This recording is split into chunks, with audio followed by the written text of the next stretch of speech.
Well, hello again, everybody. Welcome back to the Huddle, the Review.com's weekly high school sports show. I'm Rob Toder, joined as always by Mike Brown. It's hard to believe it's high school football season already, Mike, but we're ready to go in week one. Oh, I am. I tell you what, it's my favorite time of the year. I tell you what, Rob, it was 42 years ago when I played, but I'm ready to suit up and go out there Friday night.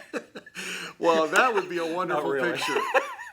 So let's get back to reality and let's talk about the Alliance Aviators. And they go on the road. It's a tough matchup for Alliance with first-year head coach Seth Whiting, and they take on the Aquinas Knights. Yeah, that'll be one of the better week one matchups, I think. You have the strength of St. Thomas Lions against the great skill for Alliance. We'll see what wins out with that, but that's one that I had a hard time picking this week. It's really going to be a good matchup, I think. Obviously, with a new coach, we're going to see some things different than what the Aviators have done in the past.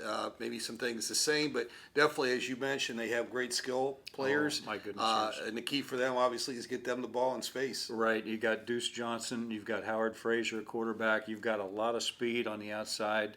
And I know if Seth Whiting is like his dad, and he is, I think he'll be very variable on offense. You'll see a lot of different formations, especially as they go through the season, and they probably add more to their package on that. I look for them to be a wide-open football team under him. Okay, the Marlington Dukes are at home this week, and they play host to the Poland Bulldogs, and that's always been a really good matchup. It sure has. This will be the 8th year in a row they've played. Marlington won the first 3 matchups when Ed Miley was the coach, and then obviously they've had some transition with coaching. And Poland's won the last 4 meetings, but their games have always been competitive. Friday night's games at Marlington. Marlington has the experience. Poland has a first-year head coach this year, and Marlington has Chris Pennell back at quarterback and Sampson back at running back and some nice big linemen coming back. The games at Marlington. Poland is always a physical football team, as you know, Rob, and I think that's just going to be a battle in the trenches to see who wins out there. But Marlington certainly has the edge, I think, in skill this year as far as experience goes. Okay. The West Branch Warriors are also at home, and they'll take on the Crestwood Red Devils. And Crestwood's had the Warriors' numbers the last couple of years. Oh, they have, and this is an excellent Crestwood team.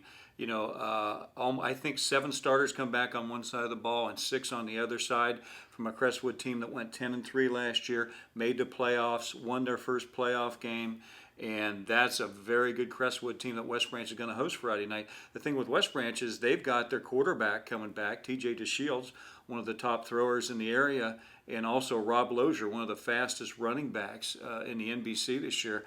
And the game's in Beloit. So we'll see how that one turns out. I mean, Crestwood's had their number. Crestwood's won 3 straight games against West Branch, but I think this is the best West Branch team DJ Dota's had, probably maybe in the time he's been at the school. So we'll see how that one plays out. Yeah, in Dota's years at West Branch, you've seen them get a little bit better every year, without and question. I think this is going to be one of their top years. And their numbers are up. West Branch, and they don't count freshmen like a lot of schools do. I think they've got 49 kids on their roster, sophomore through senior, and that's a big improvement over last year. So I think they're going to have more depth, and that's going to help them down the road. Okay, and the Sebring Trojans also at home, and they take on the Wyndham Bombers. Yeah, and Sebring has some nice skill coming. And like West Branch, Sebring's numbers are up by their standards because I think they've got 24, 25 kids this year, where last year they were in the teens. And I know people look at that and say, oh, but a school that size, that makes a big difference. And Sebring has players like Robbie Rouse and Colton Brown, some really good players coming back. In the games in Sebring, Wyndham beat Sebring last year, but I think Sebring had beaten Wyndham a few years prior to that in consecutive years. So we'll see how that one plays out. That could be a very good week 1 matchup as well. Okay, a few other games that kind of caught my attention. Louisville is playing Canfield. I think that's a big game. Yep. That's going to be an intriguing game to see where both teams are at. Absolutely. Columbiana and Western Reserve, I think, is going to be a real good game, too. Great game, yeah. They always have good skill.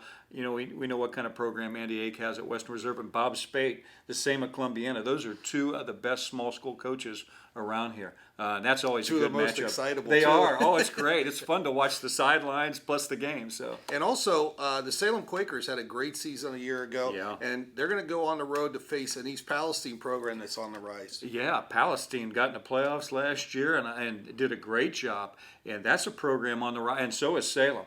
Ron Johnson has done a fantastic job with the Salem Quakers. You know, he's got good numbers every year. There's an excitement with that program. They've got great speed with players like Cooper Bezzaretti coming back, and he'll find the best way to use that speed too. Ron likes to throw the ball over the yard, and I look for them to do that again this year. Okay. Well, make sure you check out the Alliance Review. We'll have previews of all those games and more in the print edition. We'll have coverage live if you follow our reporters on Twitter.